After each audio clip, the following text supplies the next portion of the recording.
พี่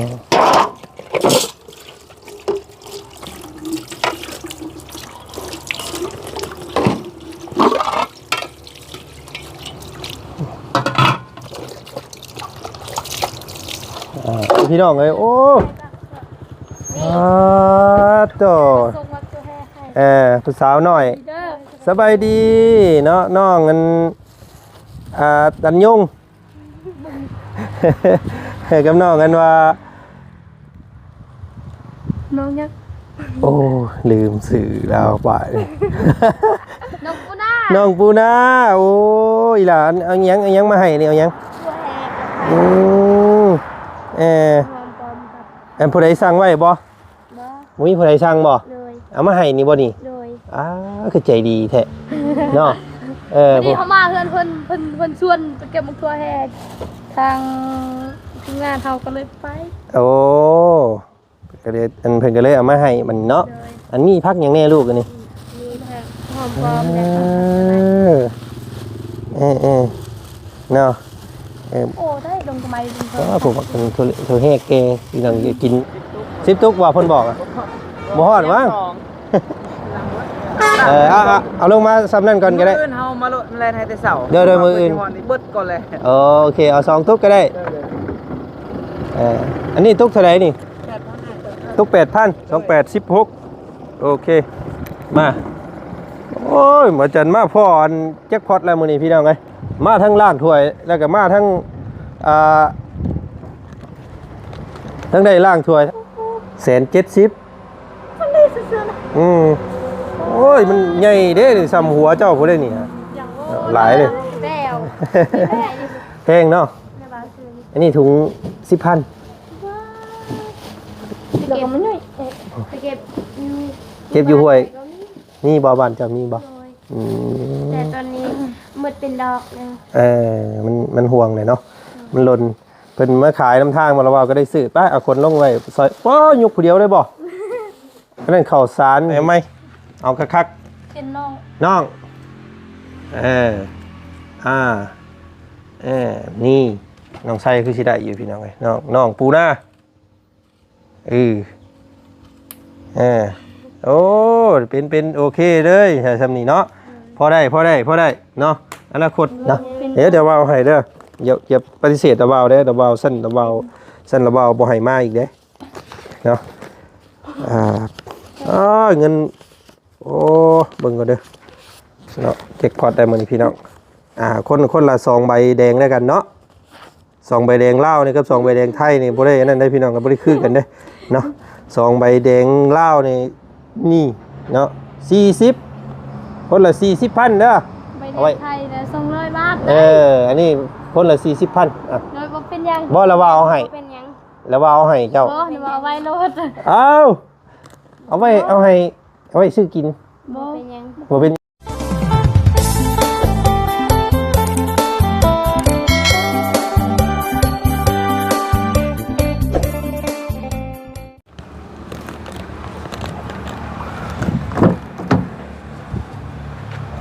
โถโถหอดแล้วพี่น้องเลยกระเป๋าเสื้อผ้า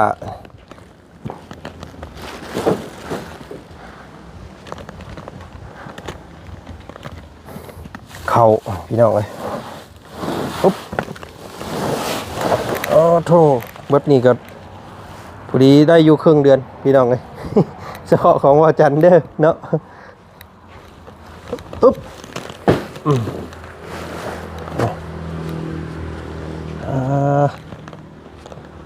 ปลอดภัยพี่น้องเลยเนาะมาหอดเฮือนถึงซานบ้านเซาเรียบร้อยพี่น้องเลยเนาะมากาเฮ็ดบรรยากาศมิดสมอยอยู่พี่น้องเอ้ยเนาะพากันไปทางไหนเบิดเด้พี่น้องเนาะเดือแต่รถแต่ล่างอยู่น้ำคอกน้ำข้างนี่พี่น้องเอ้ยนี่เนาะรถนุ่งเฮิมไปทางไหนเด้เนาะมิดจีดีเข่าน้ำซ้ำปลา1เด้อบ่พี่น้องเอ้ยเนาะใส่โอ้ คือบ่มีฮอดข้าวมาซ้ำจักมื้อนี้พี่น้องเอ้ยเนาะสิบ่ได้กินข้าวซ้ำเป็นลอกอีกแล้วเนาะมื้อนี้พี่น้องเอ้ยโอ้ยตายคักบาดนี่ที่นี่เนาะเพิ่นเฮ็ดระบบใหม่แล้วบ่เนาะบ่กินข้าวอยู่เฮือนแล้วบ่นี่พี่น้องเอ้ย เท่าเนาะเอาเดี๋ยวสิมาข้าวมาน้ำเนาะ1ข้าว1น้ำถ้าพวกเพิ่นก็แล้วกันพี่น้องเอ้ยเนาะก่อนอื่นก่อนสิขนข้าวของลงจากรถพี่น้องเอ้ยทางบ่าวจันเด้อเนาะ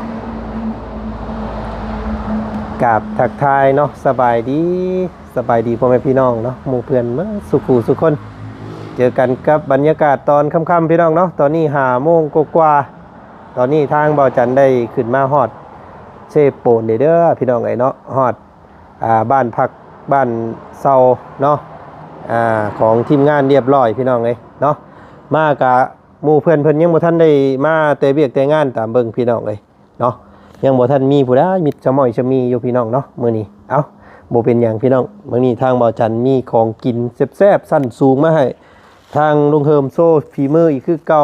เนาะเมนูใดพี่น้องเอ้ยที่เหมาะสมเนาะคอมเมนต์มาบอกเด้อพี่น้องเด้อหัวใหญ่ๆเลยพี่น้องสำหรับหัวบ่าวจันผู้มกนึงเนาะประมาณ250 บาทได้พี่น้องไอ้บ่จันซื้อไปเนาะ170,000 170,000เนาะตีไปตีไป700,000ต่อพัน70ต่อ100เนาะ70,000ต่อ100โอ้ยพี่น้องเพิ่นเข้าใจอยู่บ่พี่น้อง70,000ต่อ100 บาทเนาะ274ประมาณ250พี่น้องประมาณ250 บาทเนาะได้ซ้ำนี่มกนี่ไงโลดพี่น้องเลยเนาะถ้าเป็นฝั่งไทยเนี่ยว่าจะคาดแค่นี้เลยว่าประมาณ800-900 บาทพุ่นแหละอันนี้พี่น้องเลยซ้ำนี่ได้เนาะคำบุกครัวได้เนาะกะอุดหนุนซอยเนาะอันนี้ก็มะกอกพี่น้องเลยเนาะซอยน้องสิเป็นน้องน้อยๆนึงพี่น้องเพิ่นว่าเพิ่น40-50 ปีโมเมนต์ดอกเนาะประมาณน้องเพิ่นขายเลาะขายอันมะกอกข้างทางเนาะเซากระวากมาฮ้อนก็ฮ้อนพี่น้องเอ้ยเนาะก็เลยซื้อซอยลาวเนาะมีป้าลุงเพิ่นคอมเมนต์มาอยู่พี่น้องเนาะคอมเมนต์นึง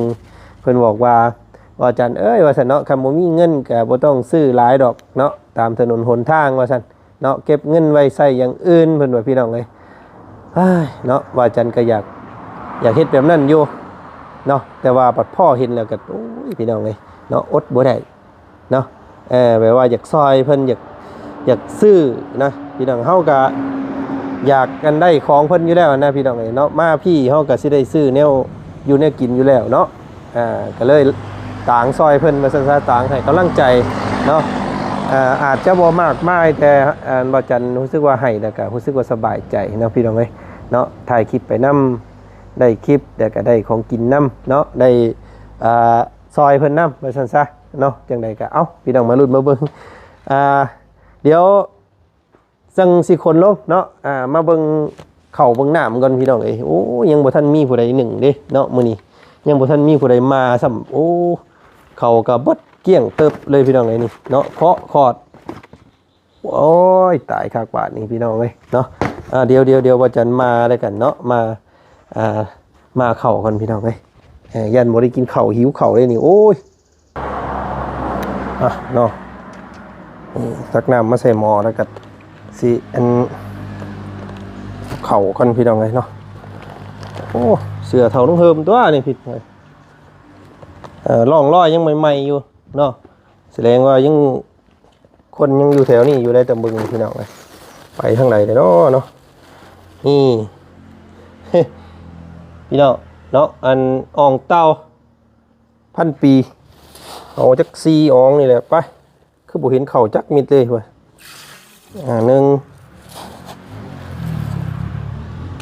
2 3 4ตอนกลางคืนคือสิบ่กินหลายปานใดดอกเนาะนี่มาอีกจักหน่อยจังหนึ่งพี่น้องเอ้ยมาเข่า โอ้ยบ่เห็นผู้ใดเด้อพี่น้องมื้อนี้ซ้ำหม้อยเพิ่นว่าเอาใส่อีหยังพี่น้องมันจังในไว้น่ะเอาใส่อีหยังก็คอมเมนต์มาบอกว่าจันเนี่ยว่าจันก็บ่ค่อยนั่นเคยมาแต่แบบนี้ธรรมดาเนาะโอ้เพิ่นสิมีเมนูนี่บ่มื้อนี้พี่น้องเอ้ยนี่ถั่วเนาะแตงโถนี่หมักถั่วกับหมักแตงเนาะเดี๋ยวถามพวกเพิ่นมาสักครู่กันพี่น้องเนาะหาเบิ่งก่อนถ้วยบวง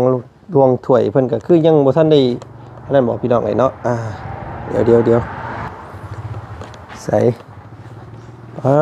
พี่รถก็ได้พี่น้องไอ้รถทางประธานป้องบ่ตัวนี้เนาะรถเป่าตูนโอ้เจ้าพี่น้องเอ้ยเนาะไปทางไหนเด้อลุงเฮิมเนาะมาซ้ำหม้อยมื้อนี้โอ้พี่น้องเอ้ยหอยเหี่ยวเพิ่นก็ยังเต็มอุคือเก่ายังบ่ทันได้กินอยู่เนาะจอยตายบ่ได้บ่ โอ้ยมาล้างถ้วยถาเพิ่นก่อนเถอะพี่น้องเอ้ยหากะมาฮอดพี่น้องนะลุบ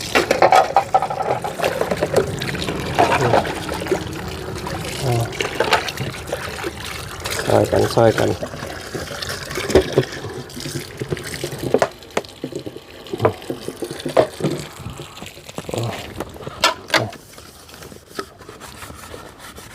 มาเข้าคำในเด้อมื้อนี้พี่น้องเนาะแต่ว่าเห็นว่านั่นมามื้อนั้นก็คือค่าเดียวเนาะในอยู่ได้พี่น้องในไว้อยู่เดี๋ยวจังไรเพิ่นหมู่คู่มาแล้วจังพากันนึ่งข้าวสิเฮ็ดเมนูไข่มดแดง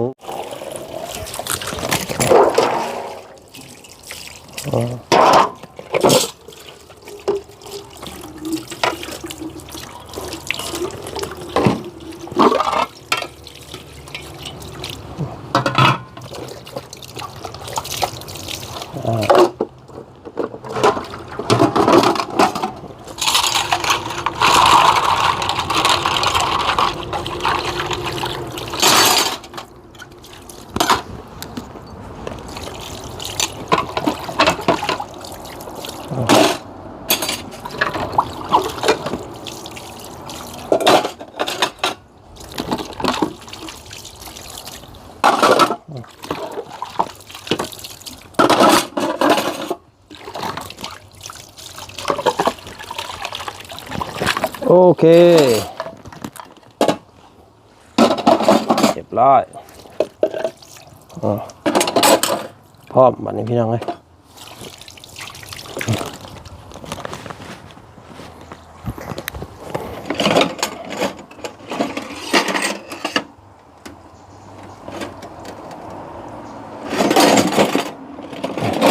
ไปพี่น้อง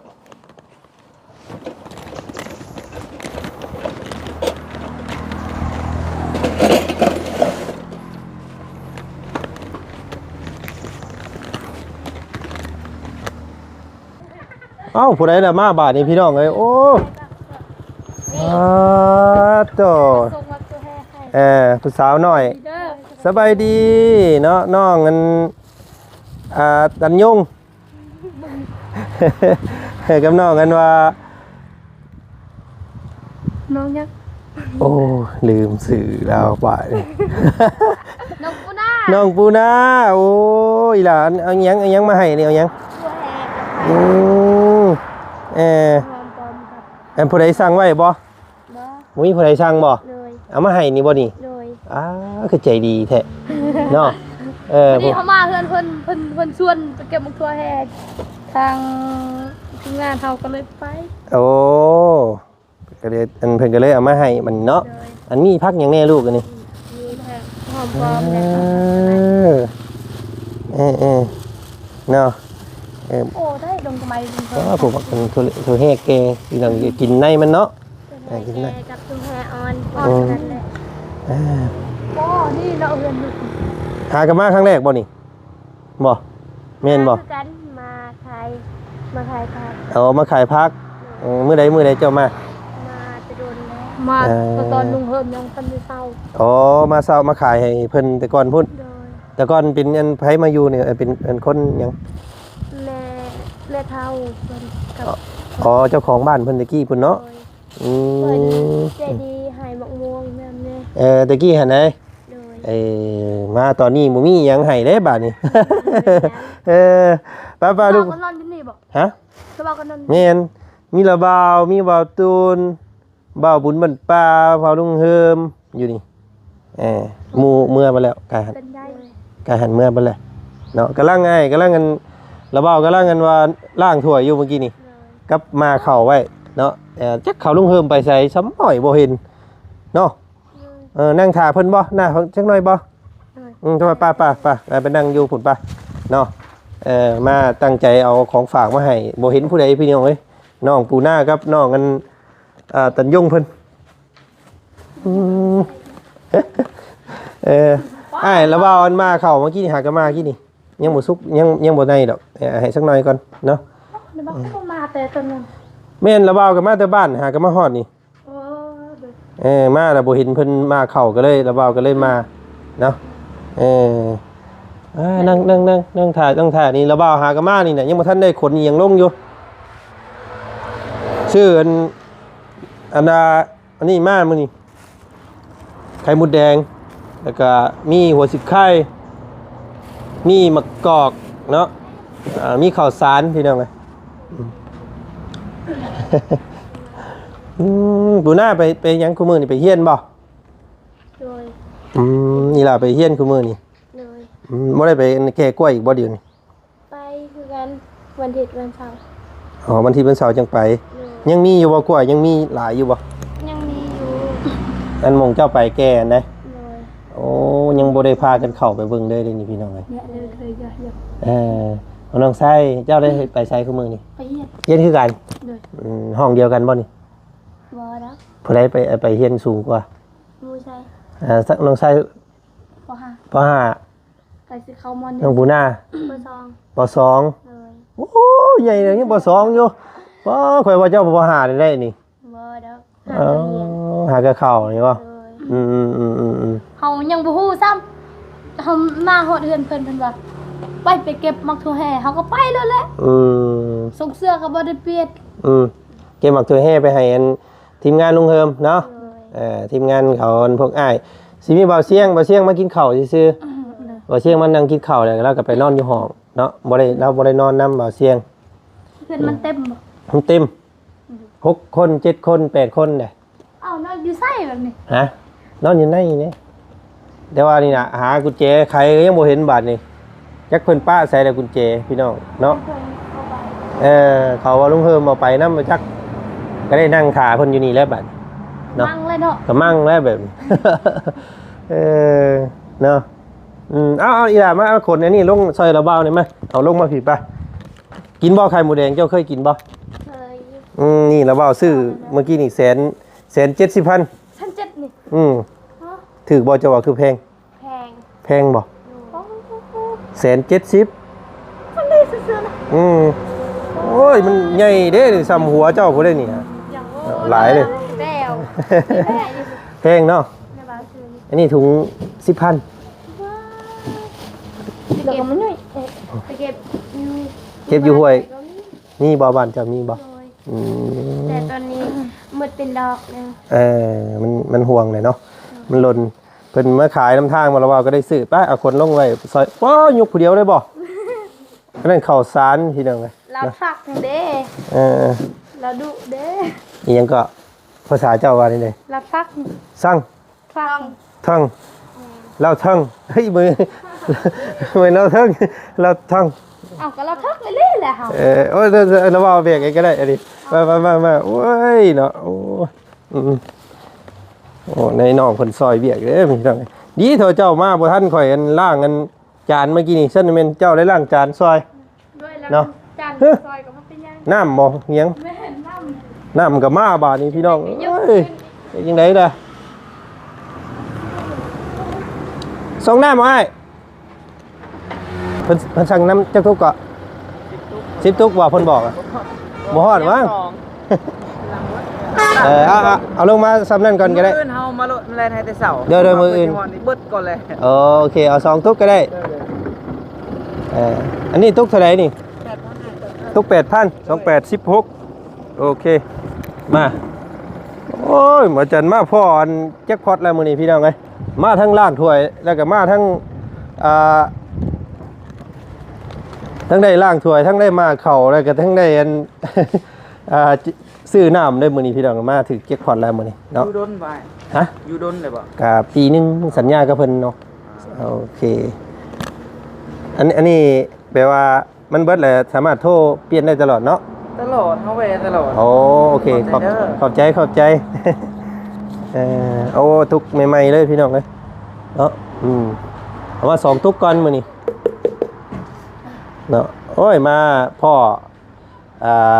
แจ็คพอตเนาะหลายอย่างเลยมื้อนี้พี่น้องเลยมาพ่อทั้งน้องไส้ทั้งน้องปูหน้าแล้วก็พ่อทั้งน้ำเนาะพ่อทั้งล่างถ้วยพ่อทั้งเงินมาเข่าโอ้ครบสูตรเลยข่อยมื้อนี้ โอ้มันเนาะเข่าเพื่อนบ่ได้บาทนี้ไปปะทางไหนเนาะพี่น้องเอ้ยใต้พื้นใต้ไผ่ถ่านี่เนาะโอ้อีหลาทุนเจ้าสิเมื่อง่ายบ่นี่เมื่อง่ายบ่สิเมื่อบ้านเจ้าสิเมื่อจะหล่นบ่สิเมื่อ คัน คำว่าหึงกับเมื่อไว้เมื่อก่อนแม่นบ่ เมื่อก็เมื่อค่ะลิดน้ำระเบ้าก่อน อันอยู่เป็นหมู่ข่อยก่อนเนี่ยข่อยย่านเด้ เนาะบ่เห็นผู้ใดเนี่ยข่อยย่านนี่พี่ต้องเงียบซึมนี่เนาะบ่ย่านบ่วันเมื่อบ่ย่านบ่เมื่อใดน้อง คอยไปใส่คอยไปประหยัด น้องไส้ขี่รถเจ้าเองบ่ โดย น้องไส้นี่สิแวะส่งน้องกันปูหน้าอยู่บ้านแล้วก็สิเลยมาพุ่น บ่และรถเฮาปะอยู่เฮือนเพิ่น ฮะ รถเฮาปะอยู่เฮือนเพิ่นหมดน้ำมันไกลสิหมดแล้วเด้ คือมันสิเบิดแหละ โดยบ่ไปแหละนี่ สิเมื่อป้าน้องเฮือน ไปชวนกันรถเฮาเด้ นี่นั่งไงเนาะโอเคเฮ้ยเนาะ มันจุเหี่ยวมาแล้วเนาะ อันละบ่าวเอามาแต่บ้านอันนี้ ลุงอย่าละเบิ่นเฮามันไอ้อันนั้นเนาะ บ้านเจ้าเอิ้นหยังอันนี้ หัวสิงไข่ หัวสีไข่คือกัน ตะแวน ตะแว่น เลย ตะแว่น ออกเสียงถึง อันนี้ไล่ละหน่อยเดียวเนาะ 10,000เนี่ยนี่ แล้วบ่ฮู้บ่ภาษาเขาเอิ้นยัง เอิ้นว่าที่ไหน อาโปน โวน อาโปน อะโปน คอยกัก กักก๊อกกัก กักเนาะกักกักกักคอยเก็บแต่มันลดนั้นโยมันจนสิเน่ามาแล้วนะว่าบางทีเปื่อยมันคอยเก็บจนเต็มถุงที่เหลือคือแล้วไปเฮ็ดน้ำส้มผัก ว้ายเนาะอีหล่าช่วงนี้มียังขายในช่วงนี้ในแถวเจ้า ขาย แบบเสาร์อาทิตย์มาขายเลยมียังมาขาย มีแต่ผักและมีไวน์ พักกับไหวาย โดย โอ้วันเสาร์อาทิตย์เบรกมากเลยพวกระเบาสิซื้อซอย บ่และบ่จักคือกันยันมีเวียก ยังมีเวียกไปทั้งอื่น โดยยันไปตัดกลางมัน ตัดลำมัน โดย ปลูกมันบ่เจ้ากะ บ่จะกด ฮะ จะกดสิกด กลมันกลยังบ่ได้ตัดตัดลำมันเนาะ เราเอาดิบ่ถึกเลย ตัดกลางมัน ลำเนาะตัดลำมันก่อน เอาน่ะต้นเดี๋ยวนี้น่ะอยู่ทรงปุ๊ก ช่วงปลูกเจ้าน่ะเจ้าน่ะช่วงปลูกอันนี้ช่วงก้น เคยหากะไปแบกละมันเช้าไปตัดละมันเพิ่นน่ะนะป้าเพราะว่าเขาก็บ่มีละมันมันของที่ไร่แล้วเดี๋ยวนี้ก็ปุ๊บไปก็ปลูกไปสิแล้วเลย เอาพี่น้องให้น้องเพิ่นมาส่งเสบียงอาหารมื้อนี้เนาะบ่ได้มีผู้ใดสั่งน้ำเจ้าเนาะ บ่มี โอเคพี่น้องให้เนาะเดี๋ยวเราเว้าสิบ่กล้าเข้าเลยอยู่นี่มันส่วนบางเทื่อค่อยว่าค่อยสิทาอยู่ทางให้เพิ่นเข้าเฮาบ่กล้า เอาคำว่ามาบ่พอแล้วเว้าได้สิเฮ็ดนี่เลย มาบ่ก็ไว้อยู่นี่ สิป้าไว้เด้อบ่ป้าได้ก็เมื่อได้เนาะ ก็เขียนหนังสือเอาไว้แหละมาจากน้องปูดาเด้อน้องใส เขียนเป็นบ่เป็นบ่จากน้องปูหน้าสิ บ่ได้เป็นหรอก โอ้เด้วกันเบนนี่ปสองยังบ่เป็นอยู่บ่เป็นบ่เจ้าน่ะ เขากับบ่เป็นแต่เขียนได้อยู่ก็สำนีเขียนได้ ได้อยู่บ่จากน้องไส้สิเขียนได้บ่ มาจากน้องไส้ โอ้ยเบิ่งมีมิกบ่โอ้ยบ่มีครับ บ่เป็นหยัง เนาะว่าสิให้โซ่สีมือเบิ่งจักบาทบ่มีครับ น้องปูหน้านี่บ่ได้เลยบ่โอ้เขียนน้องปูหน้าสิก็บ่ได้บ่โอ้ยตายแล้วสิได้ไปฮอดซ้ายเด้พี่น้องเอ้ยเนาะคือว่าได้น้องเพิ่นแต่น้อยยังบ่ได้เรียนนะลูกเนาะบ่ได้เรียนแต่น้อยบัดมาเรียนเอาตอนใหญ่มันก็เลยยังบ่ทันได้เฮ้ย เดี๋ยวนะเขียนอยู่นี่แล้ว เขียนแจ้งๆนี่โอ้ยเนาะว้าเขียนชื่อตัวเองก็บ่เป็นเด้อบ่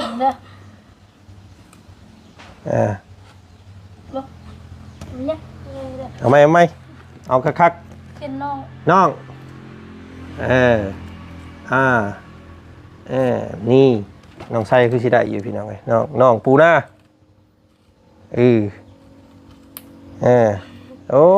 เป็นโอเคเลยทำนี่เนาะพอได้เนาะอนาคตไปไกลแน่นอนคนนี้พี่น้องเอ้ยเนาะน้องปูหน้าก็เป็นใจแล้วลูกเด้อเนาะเป็นใจเด้อเป็นใจตั้งใจเฮียนเด้อมื้ออื่นก็ไปบ่นี่ไปน้องไส้ก็ไปมื้ออื่นบ่เคยเห็นน้องไส้ใส่ชุดขาวจักเทื่อฮะเสื้อขาวชุดนักเรียนน่ะบ่เคยเห็นเจ้าใส่จักเทื่อ บ่เคยเลยเพราะว่าตอนโฮเฮียนซึ่งได้ว่าก็บ่เฮ็ดแล้วตอนเฮากลับมาทางโรงเรียนเฮาก็เปลี่ยนเลย เปลี่ยนโลดติ โด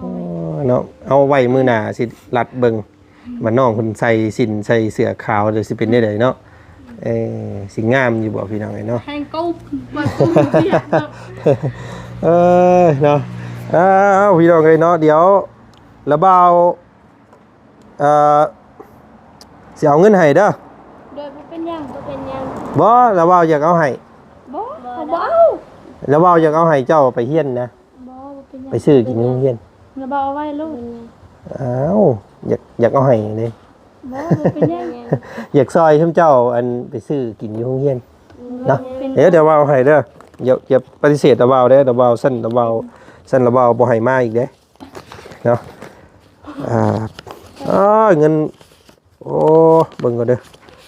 เนาะเจ็คพอตได้มื้อนี้พี่น้องคนละ2ใบแดงแล้วกันเนาะ2ใบแดงลาวนี่กับ2ใบแดงไทยนี่บ่ได้อันนั้นได้พี่น้องก็บ่ได้คือกันเด้เนาะ2ใบแดงลาวนี่เนาะ40คนละ40,000เด้อ ใบไทยแล้ว200 บาท อันนี้คนละ40,000อ่ะ โดยบ่เป็นหยัง บ่ละว่าเอาให้ เป็นหยัง แล้วว่าเอาให้เจ้า บ่นี่ว่าเอาไว้โลด เอาไว้ซื้อกิน บ่เป็นหยัง บ่เป็นหยังบ่โอ้ยแล้วกันบาดนี้พี่น้องเพิ่นบ่เอาเงินบาดนี้เนาะขอบใจได้เสียเด้อเดี๋ยวมื้อหน้าเราเอาสิซื้อของซอยได้เสียเด้อเอาเงินให้ก็บ่เอาโอ้ยหมอนี่เนาะโอเคสั้นๆเราเอาสิเก็บไว้นี่แหละเนาะ ซื้อแต่ไอ้ประจะได้จังก็ออนเมียด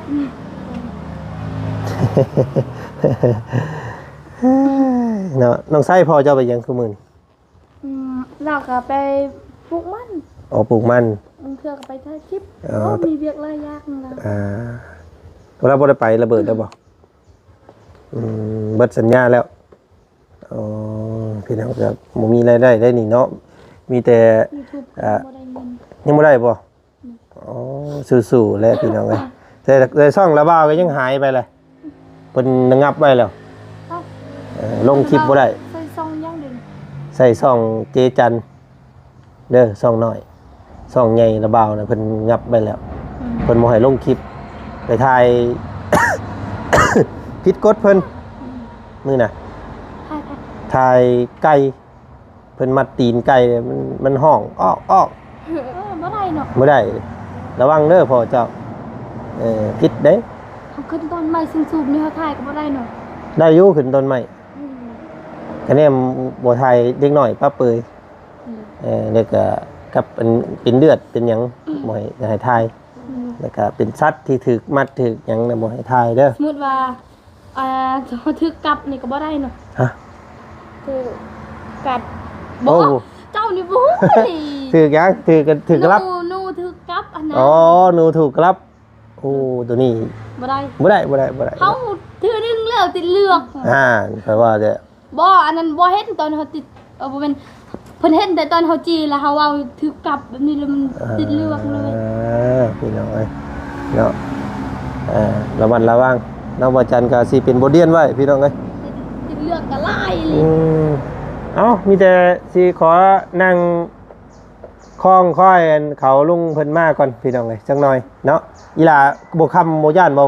เมื่อก่อนก็ได้เราเว้าอยู่ผู้เดียวก็ได้ดอก บ่เป็นหยังอยู่นำเบ้าเนาะเว้าญาติ เนาะ